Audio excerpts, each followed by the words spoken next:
खबरें बहुत सारी और बहुत इंपॉर्टेंट है, तो बहुत तेजी से मुझे आपको सब कुछ बताना पड़ेगा। सबसे पहले काजी फायज ईसा साहब जब बरतानिया पहुंचे और उन्हें जाना था एक तकरीब में जहां उन्हें बुलाया गया था, और इस मौके के ऊपर जो है वो पाकिस्तानियों की बहुत बड़ी तादाद पहुंच गई। काजी साहब जो है वो मिडिल टेम्पल हॉल में पहुंचे थे जहां उन्हें इन्वाइट किया गया था, लेकिन पाकिस्तानी उससे पहले वहां पहुंच गए। पाकिस्तान तहरीक इंसाफ के कुछ अहम लोग भी थे, जिनमें जुल्फी बुखारी थे और उनके अलावा मलिका बुखारी साहबा थी, अजरम अशवानी थे और दीगर बहुत सारे लोग जो पाकिस्तान तहरीक इंसाफ से वाबस्ता है, वो भी जो बहुत सारे ओवरसीज पाकिस्तानी है वो भी वहाँ पे आए। दो चार मैंने देखे कि जो ब्रिटिश लॉयर्स हैं वो भी वहाँ पे खड़े हुए थे, उनमें एक दो तो बड़े वाजे नजर आ रहे थे। तो इन लोगों ने वहाँ पे एहतजाज किया काजी फायद ईसा के खिलाफ। इनका ये कहना है कि इस शख्स ने पाकिस्तान में नहायत नाइंसाफ़ी की है, इंसानी हकूक की खिलाफ वर्जियों के ऊपर ये खामोश रहा। इसके दौर में हज़ारों सियासी कारकुनों को जेलों में डाला गया, खवातीन की बेहुरमती की गई, खवातीन के साथ जुल्म किया गया, एक पूरी पोलिटिकल पार्टी को क्रश किया गया। तारीख के मुतनाज़ तरीन इलेक्शन इस शख्स के दौर में हुए और इस शख्स ने धांधली के अंदर और एक जाली हुकूमत बनने के अंदर सहूलतकारी अदा की और हर वो काम किया जिससे पाकिस्तान में जमहूरियत को, आज़ादी इजहार राय को धचका लगा। तो काजी फायद ईसा साहब जो है वो पाकिस्तानियों के हत्थे चढ़ गए और पाकिस्तानियों ने वहां टिकाकर एहतजाज किया। अब ये सूरत हाल तो काजी साहब को बर्दाश्त करनी पड़ेगी। देखिए, ये अब दुनिया एक ग्लोबल विलेज बन चुकी है। ये 70 की 80 की दहाई नहीं है। जो ओवरसीज पाकिस्तानी उस दौर में बाहर रहते थे उन्हें उतनी तेजी से खबरें नहीं मिलती थी। ये सोशल मीडिया का दौर है, यहाँ पे आप कोई हरकत करते हैं तो पूरी दुनिया में पता चल जाता है। फिर पाकिस्तानी अपने मुल्क के साथ बहुत जुड़े रहते हैं, तो जो शख्स भी पाकिस्तान के साथ ज्यादती और जुल्म करेगा, वो जब जब पाकिस्तान से बाहर जाएगा और जहां जहां वो पहुंचेगा, ओवरसीज पाकिस्तानी उसका इस्तकबाल करेंगे। हाल ही में आपने नवाज शरीफ साहब का इस्तकबाल देखा। नवाज शरीफ साहब बड़े बदमजा हुए थे। अभी आप काजी फायद ईसा साहब के साथ सूरत हाल देख रहे हैं। काजी साहब जहां जहां निकलेंगे, अगर वो पब्लिक में जाएंगे तो पब्लिक उनसे सवाल पूछेगी, क्योंकि वहां जमहूरियत है। वहां पे ये सूरत हाल नहीं है कि आपसे किसी वकील ने या किसी शख्स ने कोई बात पूछ ली तो आप उसको डंडे पड़वाएंगे पुलिस से उठवा के, या आप उसको अगवा करवा लेंगे। अगर किसी डोनेट वाले ने आपसे कोई बात पूछ ली तो वो बच्चा ही गायब हो जाएगा या उसका भाई गायब हो जाएगा। तो काजी साहब, ये पाकिस्तान नहीं है, ये यूरोप है और यहाँ पे इस वक्त ह्यूमन राइट्स भी मौजूद हैं और वहाँ पे आज़ादी सारे राय भी है। लिहाजा काजी साहब को बर्दाश्त करना पड़ेगा। काजी साहब जो है वो फंस गए हैं और काजी साहब का प्रोग्राम पाकिस्तान के अंदर तो चल रहा था, लेकिन पाकिस्तान से बाहर जाके उनका प्रोग्राम बढ़ गया और ये होना था। और ये हर उस आदमी के साथ होगा जो पाकिस्तान के अंदर जुल्म, फस्तायत और जबर करेगा या उसका सहूलतकार बनेगा, उसे बाद में ये जवाब देना पड़ेगा। मैं चैलेंज करता हूं, पाकिस्तान का कोई भी एक शख्स जो रिजीम चेंज से लेकर अब तक अवामी उमंगों के खिलाफ खड़ा है, वो किसी भी और भी मुल्क में जाकर अनाउंस कर दे कि मैं फलां जगह पे आ रहा हूं, तो उसके बाद वो तमाशा देखे कि उसके इस्तकबाल के लिए कितने लोग आते हैं और वो उसका किस नौइयत का इस्तकबाल करते हैं। इमरान खान साहब का स्टेटमेंट मुझे आपके सामने रखना है। इमरान खान साहब का स्टेटमेंट, जिसके बारे में कहा गया कि मीडिया शायद सही से रिपोर्ट नहीं कर रहा, लेकिन इमरान खान साहब का स्टेटमेंट मुख्तसर सही मगर रिपोर्ट हुआ है। जो इमरान खान साहब ने सहाफियों से बातचीत की, ये लगभग खान साहब की 25-26 दिन के बाद सहाफियों के साथ बातचीत है। यानी एक महीना हो गया ऑलमोस्ट इमरान खान साहब सहाफियों से बातचीत नहीं कर पाए थे।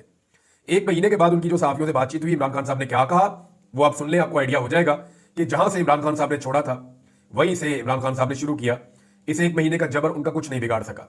इमरान खान साहब ने अडयाला जेल में सहाफियों और अपने वकला से वाज़ेह अल्फाज में कहा, और उन्होंने कहा कि मैं वाज़ेह अल्फाज में कहना चाहता हूं, जिसने भी 26वीं आईनी तरमीम के हक में वोट दिया है उसने आईने पाकिस्तान की बुनियादों को हिलाकर पाकिस्तान के साथ गद्दारी की है। मुझे जिस तरह पिंजरे में बंद रखकर ज़हनी अजियत दी गई, ये बहुत ही नीच और अफसोसनाक हरकत है। जानवरों से बदतर सलूक किया गया। मेरे सेल की बिजली 5 दिन तक बंद रखी गई। सेल में खूब अंधेरा रखा गया। 10 दिन तक सेल से बाहर मुझे नहीं निकलने दिया गया। कई हफ्ते तक मेरे डॉक्टर्स, फैमिली और वकला को मिलने पर पाबंदी लगाई गई। ये सख्तियां और टार्चर करके मुझे तोड़ना चाहते हैं, मगर मैं इस जुल्म के बावजूद पाकिस्तानी कौम की हकीकी आज़ादी के लिए डटा रहूंगा। नवाज शरीफ को पाकिस्तान के मुस्तकबिल और पाकिस्तानियों के मफाद और बेहतरी से कोई सरोकार नहीं, क्योंकि उसके पैसे, जायदाद सब बाहर है। ये पाकिस्तान में सिर्फ और सिर्फ लूट मार के लिए आते हैं और फिर अपने वतन वापस लौट जाते हैं। जब ये वजीर आजम था तो 22 दफा बरतानिया गया था। अब तो वैसे भी ये 12वां खिलाड़ी है, इसलिए अपने वतन वापस सुधार गया है। इंतजार मंजूता के हवाले से इमरान खान साहब ने कहा कि इसके अगवा पर मुझे शदीद तशवीश है। ये जबरी गुमशुदगी मेरी जात से मुखासमत का शाखसाना है।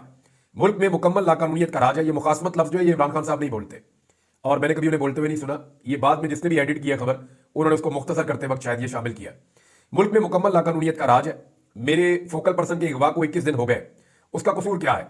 अफसोस है कि अदालतें भी खामोश हैं। ये जनाब इमरान खान साहब का स्टेटमेंट था। अच्छा, इसके अलावा जो है वो पाकिस्तान तहरीक इंसाफ ने 2-3 अहम इकदाम किए हैं। वो दोनों तीनों मैं आपके साथ शेयर कर देता हूं। ये बहुत इंपॉर्टेंट है और आने वाले दिनों में पाकिस्तान तहरीक इंसाफ की जो सहमत है उसका तयन भी कर रहा है। एक तो आपको याद होगा कि पाकिस्तान तहरीक इंसाफ का बड़ा इन्हिसार इस बात पे था कि इलेक्शन ट्रिब्यूनल्स बन जाए जो इंसाफ के मुताबिक फैसला करे, और उन ट्रिब्यूनल्स में पाकिस्तान तहरीक इंसाफ की जो असली फार्म 45 वाली सीटें हैं वो उनके एमएनएस को मिल जाए और जाली फार्म 47 वाले एमएनएस खिजां पे पत्तों की तरह झड़ जाए और पाकिस्तान तहरीक इंसाफ अक्सरियती जमात बन जाए कौमी असम्बली में और वो अपनी हुकूमत बना पाए। अब इसके लिए वो इंतजार कर रहे थे क्योंकि काजी फायद ईसा साहब ने मुकम्मल सहूलतकारी की थी और पंजाब की चीफ जस्टिस ने इलेक्शन कमीशन की ख्वाहिश के मुताबिक जो उनके अपने हाजिर सर्विस जजेस हैं उनको निकालकर रिटायर्ड जजों को ट्रिब्यूनल्स में लगा दिया था। अब ये जो कुछ भी हुआ था इसके ऊपर पाकिस्तान तहरीक इंसाफ को एतराज तो था, लेकिन 30 सितंबर के इस फैसले पर पाकिस्तान तहरीक इंसाफ चैलेंज नहीं कर रही थी। 25 दिन पाकिस्तान तहरीक इंसाफ ने इंतजार किया कि काजी फायद ईसा रिटायर हो जाए, उसके बाद इसको चैलेंज किया जाएगा। अब पाकिस्तान तहरीक इंसाफ ने इसमें नजरसानी की अपील दायर कर दी है। अच्छा, इसमें यह कहा गया कि chief justice Lahore high court और चीफ इलेक्शन कमिश्नर के दरमियान मुलाकात इलेक्शन ट्रिब्यूनल की तब्दीली की वजह नहीं बन सकती। इलेक्शन ट्रिब्यूनल का जज कौन होगा यह फैसला चीफ जस्टिस का इख्तियार है, जो चीफ जस्टिस पहले कर चुके थे। सुप्रीम कोर्ट में दायर दरखास्त में कहा गया कि 4 अप्रैल को लाहौर हाईकोर्ट रजिस्ट्रार ने 6 इलेक्शन ट्रिब्यूनल्स को नोटिफाई किया।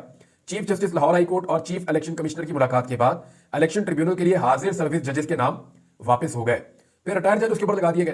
तो उन्होंने कहा ये गलत है, इस फैसले के ऊपर नजरसानी की जाए। अब नजरसानी का बेंच बनेगा, देखते हैं ये बेंच क्या बनेगा। तो काजी साहब के जाने के बाद तहरीक इंसाफ ने 3 बड़े केसेस फौरी तौर पे पुट किए हैं सुप्रीम कोर्ट ऑफ पाकिस्तान में। एक इलेक्शन ट्रिब्यूनल का मामला जहां से पाकिस्तान तहरीक इंसाफ को सीटें वापस मिलेंगी। नंबर 2, इलेक्शन कमीशन के ऊपर तौहीन वाला मामला कि 12 जुलाई को इलेक्शन कमीशन को जो कहा गया था सुप्रीम कोर्ट ऑफ पाकिस्तान की जानिब से कि मखसूस नशिस्तें पाकिस्तान तहरीक इंसाफ के हवाले की जाए और तहरीक इंसाफ एक पॉलिटिकल पार्टी है, जो बंदे बाकी है वो सारे पाकिस्तान तहरीक इंसाफ के, तो ये अमल दरामद नहीं हुआ। अब इलेक्शन कमीशन इस पर अमल दरामद नहीं कर रहा तो इनके ऊपर तौहीन अदालत लगाई जाए। दूसरा ये केस लेकर आए। तीसरा केस पाकिस्तान तहरीक इंसाफ लेकर आई फौजी अदालतों वाला। फौजी अदालतों वाले मामले में भी पाकिस्तान तहरीक इंसाफ ने कहा जी कि यहां ज्यादती हो रही है और ये केस बड़े अरसे से पेंडिंग है। काजी फायद ईसा साहब के दौर में वो इसको जल्दी लगवाना नहीं चाहते थे, उन्हें आइडिया था कि काजी साहब क्या करेंगे तहरीक इंसाफ के साथ, लिहाजा उन्होंने इंतजार किया और अब फौजी अदालतों वाला मामला जो है वो भी उठा दिया गया है और नवंबर के दूसरे हफ्ते के लिए दरखास्त की गई है कि इस मामले को अब लगाया जाए। इसके अलावा जुल्फी बुखारी साहब ने एक बड़ा अहम इंकशाफ किया है। मलेशिया के एक वजीर आजम, आपको याद होगा, पाकिस्तान आए थे जब पाकिस्तान तहरीक इंसाफ 3 और 4 तारीख को एहतजाज कर रही थी इस्लामाबाद की जानिब।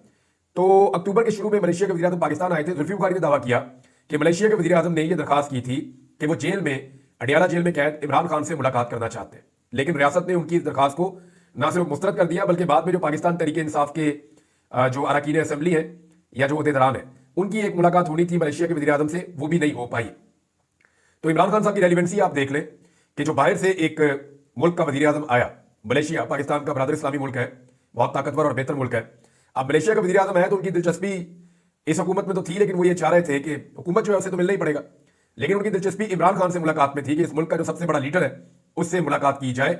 लेकिन इमरान खान साहब क्योंकि जेल में, तो मौजूदा हुकूमत ने उनकी दरखास्त को मुस्तरद कर दिया। नजम सेठी ने एक स्टेटमेंट दिया, उन्होंने कहा जी इमरान खान को मनाने की कोशिशें हो रही है और ये जो कुछ भी हो रहा है अब तक इमरान खान को मनाने के लिए हो रहा है कि खान साहब गुस्सा जान दो, बातचीत आगे बढ़ाते हैं। लेकिन इमरान खान साहब जो है वो उनकी 3 शरारत पहले दिन से, एक वो ये कहते हैं कि जो भी 9 मई के हवाले से हकायक हैं वो सामने लाए जाए, उस पर जुडिशियल इंक्वायरी की जाए और जो बेगुनाह कारकुन है उन सबको रिहा किया जाए। दूसरा वो ये कहते हैं यानी जाली मुकदमा वो कहते हैं खत्म किए जाए। साथ में इमरान खान साहब का ये भी कहना है कि जो अवामी मैंडेट है वो अवाम को वापस किया जाए। ये बड़े अहम इमरान खान साहब के मुतालबात हैं। इन मुतालबात से इमरान खान साहब पीछे नहीं हटते और अब तो आईनी तरमीम हो गई है तो यहां भी इमरान खान साहब के तहफ्फुज़ात हैं, आइंदा कभी बात होगी तो वो भी सामने आ जाएंगे। सलमान अकरम राजा साहब ने एक स्टेटमेंट दिया। इस स्टेटमेंट को आप पाकिस्तान तहरीक इंसाफ के सेक्रेटरी जनरल के तौर पे लें और अब पाकिस्तान तहरीक इंसाफ में बहुत सारे लोग ऐसे ही बात करते हैं। मुराद सईद साहब का भी एक स्टेटमेंट आया है, उसमें भी वो कौम को इसी किस्म का पैगाम दे रहे हैं। तो पार्टी को डिवाइड नहीं होना चाहिए, पार्टी को इकट्ठा रहना चाहिए, पार्टी के खिलाफ साजिशें हो रही हैं।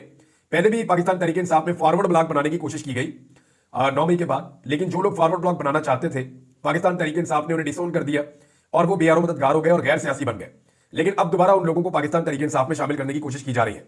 सलमान अकरम राजा साहब ने कहा कि अदालतों और पार्लियामेंट के बजाय बिलाकर जो फैसला होगा वो सड़कों पर होगा। सलमान अकरम राजा साहब का कहना है कि लाखों लोगों को सड़कों पर आना पड़ेगा। 8 या 10 हजार लोग अगर सड़कों पर आएंगे तो 2,000-3,000 लोग गिरफ्तार हो जाएंगे और बाकियों को मारपीट कर मुंतशिर कर दिया जाएगा। तो उन्होंने कहा जी लाखों लोगों को सड़कों पर आना पड़ेगा, यानी 1 मिलियन लोग अगर निकल आए पाकिस्तान में तो क्या प्रॉब्लम है, बहुत आसानी से निकल सकते हैं। पाकिस्तान कोई छोटा मुल्क नहीं है, बहुत बड़ा मुल्क है। और अगर 1 मिलियन लोग निकल आए तो उसके बाद हुकूमत 2-4 हजार लोग गिरफ्तार भी कर दे तो कोई फर्क नहीं पड़ता। और वो लोग अगर बैठ जाए तो 24 घंटे के अंदर पाकिस्तान का पूरा सिस्टम तब्दील करके रख सकते हैं। और ये सब जानते हैं, ये हम सब जानते हैं कि अवामी ताकत से सब डरते हैं, सब खौफ खाते हैं, सब कांपते हैं। तो ऐसे में जो है वो सलमान अकरम राजा साहब का ये कहना कि सड़कों के ऊपर फैसला होगा, ये बात ठीक है, लेकिन कब होगा ये डिपेंड करता है पाकिस्तान के अवाम के ऊपर कि पाकिस्तान के अवाम इस जुल्म, ज्यादती, लाकानूनियत और मैंडेट चोरी के खिलाफ कब मैदान में निकलते हैं। एक और आम खबर है नाज़रीन, सुप्रीम कोर्ट बार का इलेक्शन हुआ और उसमें आसमा जहांगीर ग्रुप जो है वो जीत गया। यानी मिलीजुली कामयाबी है।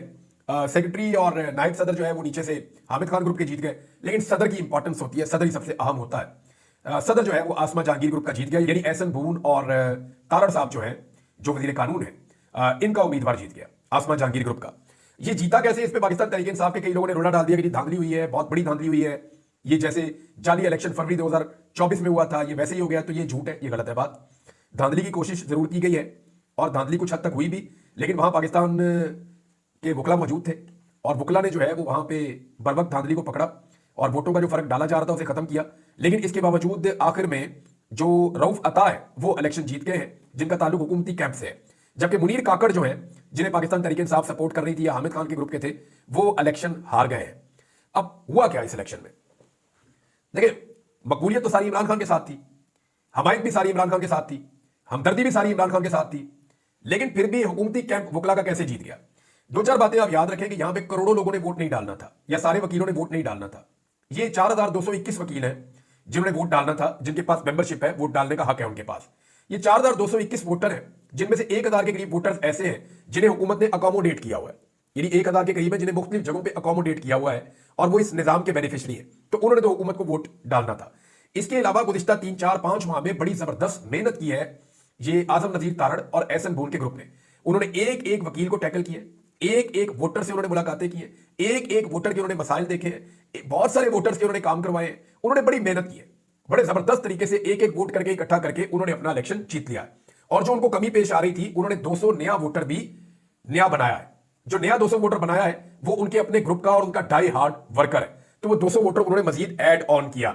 तो इस तरह जो है वो उन्होंने अपनी जीत को यकीनी बनाया। जबकि हामिद खान ग्रुप जो है, इन्होंने मेहनत नहीं की, यानी आज से चंद दिन पहले तक किसी को पता भी नहीं था कि हामिद खान का कौन है उम्मीदवार।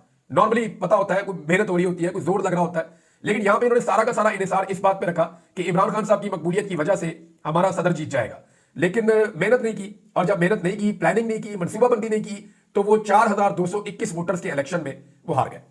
अब ये इलेक्शन जीतना बहुत आसान था, अगर मेहनत करते, जोर लगाते, लोगों से मुलाकातें करते, अपनी कंपेन को सही तरीके से चलाते और सही तरीके से पेनिट्रेट करते वकला के अंदर जो वोटर थे, तो शायद ये इलेक्शन जीत जाते। क्योंकि इस वक्त कन्विंस करना आसान था, क्योंकि जो भी इस वक्त हुकूमत है इसने आइन पे हमला किया हुआ है, सुप्रीम कोर्ट ऑफ पाकिस्तान को कमजोर किया हुआ है, वकला के ऊपर जो है वो जबरी गुमशुदगियां हो रही हैं। तो इन सारी चीजों का फायदा उठा सकते थे हामिद खान ग्रुप के लोग, लेकिन वो नहीं उठा सके। अब इसके ऊपर जो है वो इधर उधर की बातें करने का फायदा कोई नहीं, इन्होंने मेहनत नहीं की। अगर ये मेहनत करते तो ये इस इलेक्शन को जीत भी सकते थे, ये बेहतरीन मौका था। अब जमीर की आवाज के ऊपर लोगों ने नीचे वोट डाला, नीचे कामयाबी मिली हामिद खान ग्रुप को, लेकिन सदर के वोट के लिए जहां वादा किया था या जहां लोगों ने कमिटमेंट दी थी, वहां लोगों ने वोट डाला। हुकूमत एक और काम करने जा रही है नाज़रीन, और वो काम है सुप्रीम कोर्ट ऑफ पाकिस्तान में जजों की तादाद 17 से बढ़ाकर 23 करने का। अब जुमे वाले दिन ये बिल पेश किया जाएगा, इसका इम्कान है। हुकूमत ये चाहती है कि 5-6 जजेस अपने मजीद ऐड कर दिए जाए सुप्रीम कोर्ट ऑफ पाकिस्तान में, जो जजेस हुकूमत की सोच के करीब हो, हुकूमत के नुक्ता नजर के करीब हो, ताकि हुकूमत के अक्सरियती जज सुप्रीम कोर्ट ऑफ पाकिस्तान में हो जाए। तो उसके लिए अब वो कोशिश करेंगे। ईमान मजारी साहबा का रिमांड दे दिया गया कल, बहुत ही अफसोसनाक है। उन्होंने कहा कि बजाय इसके कि मुझे जो है वो हिरासत में लिया जाए, हिरासत में तो उस शख्स को लिया जाना चाहिए था जिसने मुझ पर तशद्दुद किया, और मेडिकल रिपोर्ट के मुताबिक साबित है कि मेरे ऊपर तशद्दुद हुआ। लेकिन पाकिस्तान में आपको पता है ईमान मजारी के ऊपर बहुत गुस्सा है ताकतवर लोगों को, क्योंकि वो हर कमजोर का, हर बेबस का, हर मजबूर का, जबरी तौर पे लापता होने वाले लोगों का इंसानी हकूक की बुनियादों के ऊपर वो आकर मुकदमा लड़ती हैं। और मुझे ऐसा लगता है कि आसमा जहांगीर के बाद अगर कोई ताकतवर आवाज, कोई तवाना आवाज पाकिस्तान में खड़ी हो रही है वकला कम्युनिटी के अंदर, तो वो ईमान हाजिर मजारी की है। आपको उनके नजरियात से इत्तफाक हो या इख्तलाफ हो, इस लड़की ने अपने आप को मनवाया है, इस लड़की ने अपने आप को साबित किया है। ये शदीद दबाव के बावजूद डट कर खड़ी रही है और इसने मुकाबला किया है पूरे निजाम का, और जो लोग भी जुल्म और ज्यादती का शिकार हुए हैं ये उनके साथ खड़ी हुई है। लिहाजा इसके लिए सबको आवाज उठानी चाहिए। नाज़रीन, बहुत सारी और चीजें मैं आपको बता सकता हूं, लेकिन फखर जमान के साथ ज्यादती हुई है। पाकिस्तान क्रिकेट टीम के ओपनिंग बैट्समैन है, बहुत कमाल आदमी है, जबरदस्त प्लेयर है, फिटनेस लेवल इनका बड़ा शानदार है और इनका ट्रैक रिकॉर्ड बहुत अच्छा है क्रिकेट का। व्हाइट बॉल क्रिकेट में इससे बेहतर आदमी कौन हो सकता है, लेकिन उन्हें कौमी क्रिकेट टीम का सेंट्रल कॉन्ट्रैक्ट नहीं दिया गया, बल्कि उन्हें बाहर रखा गया है। और कुछ मैंने सहाफियों से बात की जो स्पोर्ट्स जर्नलिज्म करते हैं, वो ये कहते हैं कि इनको सजा दी गई कि एक माह पहले मोहसिन नकवी साहब ने कुछ 8-9 क्रिकेटर्स को बुलाया था और उसमें फखर जमान साहब को और सबको उन्होंने दावत दी कि खुलकर बात करें। तो फखर जमान साहब ने जरा ज्यादा सच बोल दिया था, और पाकिस्तान में इस वक्त सच बोलने वाले को कीमत चुकानी पड़ती है, तो फखर जमान साहब भी कीमत चुका रहे हैं। व्हाइट बॉल क्रिकेट में दुनिया के अंदर ऐसे प्लेयर्स कम है, ये आदमी पूरे मैच का पांसा बदल सकता है, ये सबको पता है। बड़े दिल का प्लेयर है, दलेर आदमी है, बहुत अच्छी हिटिंग करता है, व्हाइट बॉल के अंदर स्पेशलिस्ट है, लेकिन इसके बावजूद उसको सिर्फ निशाना बनाया क्यों? उसके सच और उसके पॉइंट ऑफ व्यू की वजह से। उसका गेम जो है वो आज भी बोलता है, उसका रिकॉर्ड आज भी बोलता है कि कोच तक तो छोड़ के चला गया टीम का। इतनी सियासत हो रही है टीम के अंदर, तो इस सियासत से तंग आकर, यानी एक अलग टीम इनको चाहिए अपनी बना ले, और जो पाकिस्तानी टीम है उसको कहीं किराए पे भेज दें। यही कर सकते हैं आप। और टीम की जो हालत इन्होंने कर दी है, यानी जो प्लेयर्स के साथ ये कर रहे हैं, जो जुल्म और ज्यादती ये कर रहे हैं, अब ये जाएंगे जब खेलेंगे तो फिर आपको पता चलेगा। अब तक के लिए इतना ही, अपना ख्याल रखिएगा, अपने इस चैनल का भी। अल्लाह हाफिज।